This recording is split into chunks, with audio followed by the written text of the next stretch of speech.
Hello survivors and welcome to another video. In today's video we are doing the no movement challenge on the Spellblade. The reason we use the Spellblade is because he has damage reduction as a passive in his skill tree. Also, if you wish to do this yourself, I do advise that you make sure every single character skill tree is filled out.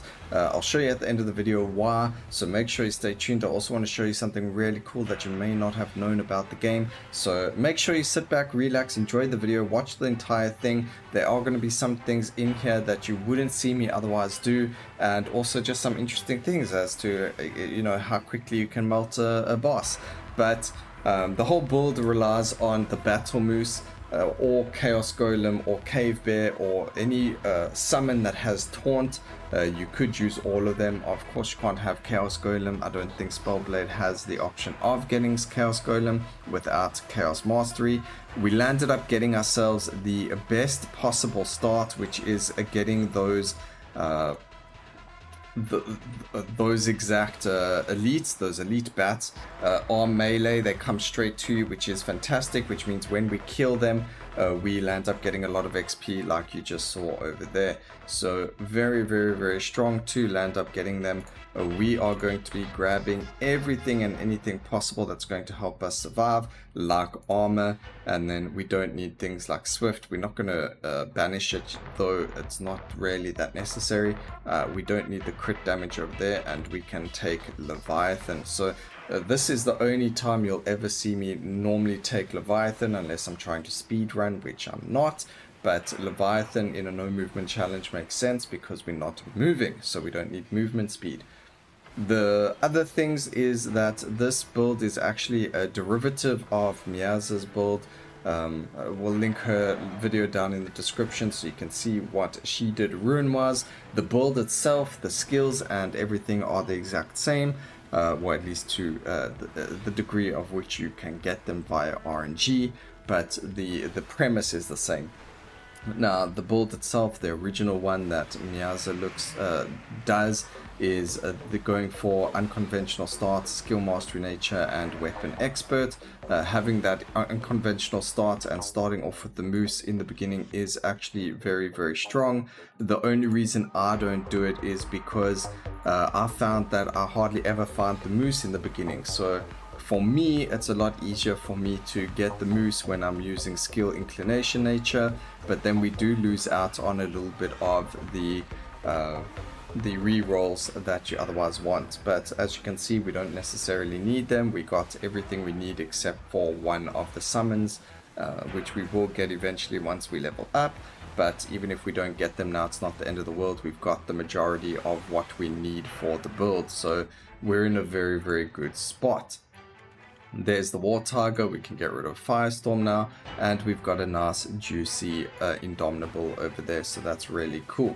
Now, with regards to the other runes, staple of absolutely every build, doesn't matter who you're playing, what you're playing, what the build is, you always take multicast mastery, especially if you're playing summons, because it helps you summon more of them a lot quicker, which brings us to harmony. The more summoned units we have, the more damage we get, up to 80%. Now, usually the build requires you to go with recklessness, and recklessness only gives you up to 60%, and that requires you to have like a whole total of, I think it was 150 HP missing. So you do need to build HP, which you do anyway, but every time you pick up HP, or every time you level up, you land up, oh man, these guys are so good though, but we'll keep what we've got. So every time you land up leveling up, you land up healing and things like that. So I thought, why not go for harmony? It gives you more increased damage, 80% instead of 60%, and because we're using so many summons, it just makes sense to go for it, at least to me.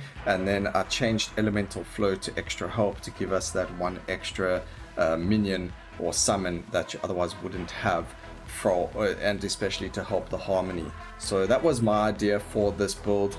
We are seeing if it works. I mean, I know that it does work. I have completed it with this build already, and then we're going to grab ourselves some negative effects. The slow is very helpful, does keep bosses away to some degree.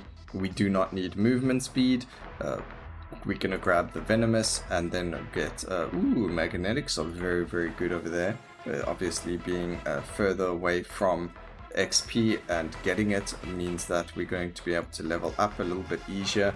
So grabbing ourselves some Magnetics do help. You don't need them though. All you need is good RNG to get knocked into the area of effects. And then what we would like to get as well is some area of effect on our Putrefy and or all of our skills. But you can just see how quickly we are able to decimate these bosses. Alexi, the Plague Bearer, didn't get a chance to put down any poison puddles on us because of our battle mooses, and that is why it is essential to get them. If you do not get the battle mooses, the bosses are going to focus on you and you will die extremely quickly. Originally, when we did this build, we never used any summons because the passive of the Spellblade wasn't nerfed at the time. The Spellblade himself used to get extremely high amounts of damage reduction and used to be able to just sit there and take damage as well as dish it out without dying. So we didn't need to have taunts or anything like that. But since they nerfed that passive of his in the skill tree, which again we are going to get to at the end of the video, but since that nerf we did have to change the idea, and that was to go with taunting summons. So it makes a lot of sense, but doesn't always click when you think about it. But there's a nice area of effect, increased amount of a moose, which means even more taunt, which is going to be huge. That was an extremely unfortunate place to get knocked into. Nothing we can really do about that but lose a laugh. Hopefully it doesn't happen again, but that was just really unfortunate. It does look, oh my gosh, just happened again. Okay, we need to get knocked away from there. We actually, like, it doesn't look like we're in range to deal damage to anything. Alright, there's her beam over there, which is fantastic for us. But we're in a very bad spot right now because we do not have the area of effect to actually hit this prophetess. So she's not dying the way that she should be. And it doesn't look like she's moving forward either. Okay, there's her beam. Plague Bear is busy getting killed, which is fine, but the Prophetess life is still on full, which is a problem. The other bosses are all dying very quickly, which is fantastic. I do not want to get knocked into her beam, game. Come on. Alright, maybe we moved... Yeah, there we go. We moved far enough for something to hit her now, so we're actually in a good spot. Or something's hitting her, but... I sense a Kamehameha coming our way.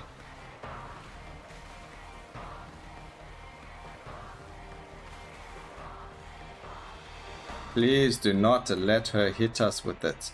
Okay, we don't need damage reductions. We don't need damage for you. That's fine. Damage on you, whatever. The game's pretty much over. Or if we land up getting one of these now, I mean, it's doesn't really matter. The game just like completely nearly lagged out, but we got 26 skill points to use, and we're just gonna grab whatever we can, get some HPs. That's gonna help. We can go for area of effect, grab that damage. I mean, it doesn't really matter now. We've got the last boss to kill, and if we go and do this, it's just gonna, you know, it doesn't really matter too much. What matters is actually killing the boss, which I can't see. No, game! Oh my goodness.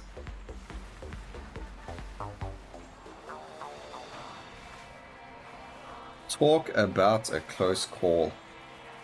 Holy moly, that was close. Alright, we did it and it worked. Something that you may not have known that I mentioned at the beginning of the video. A very interesting fact. Once you have finished the level, because this is a do not move challenge, we click on surrender. It still gives you the victory. So just in case you didn't know that, something really cool and interesting, you still get the victory as long as you have killed absolutely everything on the match. let's just quickly go take a look at the skill tree to see what it was that I was talking about with the Spellblade. If you take a look at the skill tree, make sure that you have the entire skill tree unlocked when you do this. But on the Spellblades, there is a node over here. Whenever you take damage, reduce all damage taken for 7 seconds. May stack up to 3 times. This used to be 5.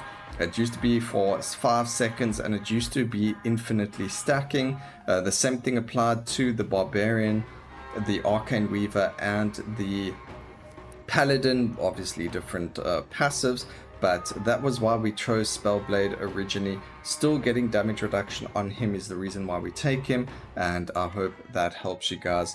So I hope you enjoyed the video. Please remember to like, comment, and subscribe for more videos like this in the future. And always remember, keep safe, survivors. Until next time, cheers.